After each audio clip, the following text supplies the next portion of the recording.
नमस्कार दोस्तों, मैं हूँ शियोगिता। सुख समृद्धि चैनल पर आप सबका स्वागत है। मैं आज की इस वीडियो में आपको दशा माता की पूजा विधि के बारे में बताऊंगी। साथ में क्या क्या सामग्री होनी चाहिए ये भी बताऊंगी। सारी सटीक जानकारी दूंगी। आप मेरे चैनल पर मेरे साथ अंत तक बने रहिएगा। दशा माता, दशा यानी कि परिस्थिति ठीक करने वाली देवी है। दशा माता का व्रत दशा या परिस्थिति अनुकूल बनी रहे ऐसी कामना के साथ किया जाता है। दशा माता यानी माँ भगवती की पूजा और व्रत करके महिलाएं गले में डोरा पहनती है ताकि परिवार में सुख शांति और समृद्धि बनी रहे। व्रत में महिलाएं दशा माता, ज्वारे और पीपल की पूजा कर सौभाग्य, ऐश्वर्य, सुख शांति और आरोग्य की कामना करती है। दशा खराब हो तो अनेक प्रकार की बाधाएं उत्पन्न हो जाती है। ऐसे ही संकटों से उभरने वाला है दशा माता व्रत। इसी स्थिति से बचने के लिए और दशा सही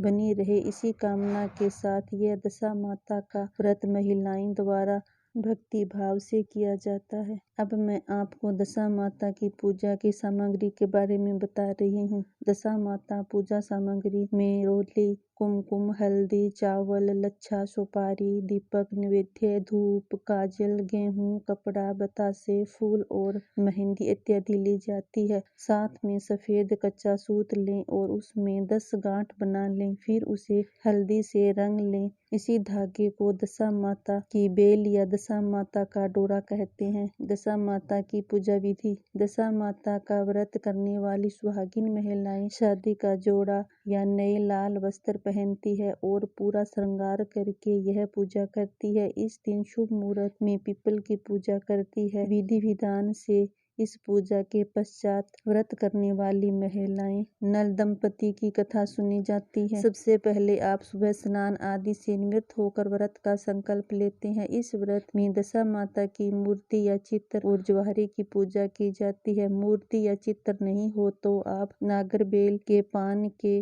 पत्ते, पूजा में काम आने वाली डंडी और नोक वाला पत्ता पर चंदन से दशा माता बनाकर पूजा की जा सकती है। यह पूजा पीपल के पेड़ के पास या फिर घर पर भी कर सकते हैं। दशा माता के पास कुमकुम, काजल और मेहंदी की 10-10 बिंदी लगाते हैं। भोग के रूप में नैवेद्य, लापसी, चावल आदि चढ़ाया जाता है और सूत का धागा बांधकर सुख सौभाग्य व मंगल की कामना करते हुए पीपल के पेड़ की परिक्रमा की जाती है। पीपल को चुनरी ओढ़ाई जाती है। गेहूं की 10 मुट्ठी लेकर ढेरी पास में सजाई जाती है। गुड़, लड्डू, हलवे, लापसी या मीठे रोट आदि का भोग 10 ढेरियों के पास रखा जाता है। 10 गांठों वाला डोरा पूजा में रखा जाता है।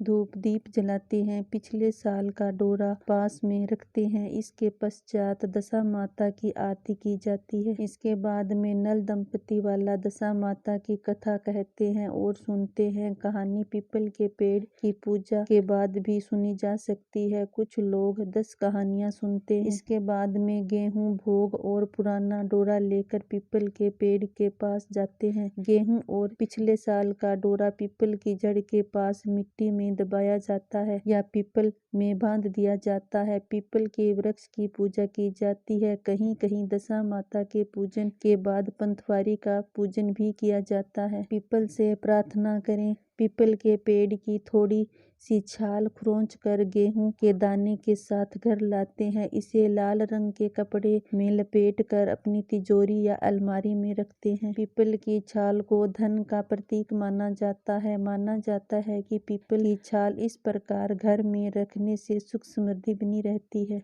व्रत के संकल्प की पूर्ति के रूप में 10 पूरियां, 10 सिक्के और 10 चम्मच हलवा ब्राह्मणी या घर की बुजुर्ग महिला के पैर छूकर उन्हें दिया जाता है। दशा माता के व्रत के नियम। दशा माता का व्रत जीवन में जब तक शरीर साथ दे तब तक किया जाता है। इसका उद्यापन नहीं हो तो दशा माता की पूजा पीपल के पेड़ की छांव में करना शुभ माना जाता है। घर में इस व्रत के दिन विशेष रूप से साफ सफाई की जाती है। साथ में साफ सफाई से जुड़े सामान यानी झाड़ू आदि खरीदने की परंपरा भी है। दशा माता व्रत करने वाली महिलाएं दिन भर में मात्र एक बार अन्न का सेवन करती है। इस व्रत में नमक का सेवन नहीं किया जाता है। मान्यता है कि दशा माता व्रत को विधि विधान, सच्चे मन, भक्ति भाव से करने से 1 साल के भीतर जीवन से जुड़े दुख और समस्याएं दूर हो जाती है। अब मैं आपको बताती हूँ दशा माता का डोरा कब खोलते हैं। दशा माता का डोरा साल भर गले में पहना जाता है, लेकिन यदि दशा माता का डोरा साल भर नहीं पहन सकते हैं तो वैशाख के महीने में शुक्ल पक्ष की किसी अच्छे दिन खोल कर रखा जा सकता है। उस दिन व्रत करना चाहिए और संपदा माता की कहानी सुननी चाहिए। इतना भी नहीं पहनना चाहे तो जिस दिन पहनते हो उसी दिन डोरे को रात के समय उतार कर पूजा के स्थान पर रख दें और अगले वर्ष पूजा के बाद पीपल की जड़ में दबा दें। मेरी छोटी सी वीडियो पसंद आई होगी तो आप मेरे चैनल को सब्सक्राइब करें, शेयर करें, साथ में बेल आइकन को दबाएं जिससे मेरी हर नई वीडियो की नोटिफिकेशन आपके पास सबसे पहले पहुंच सके। Thank you.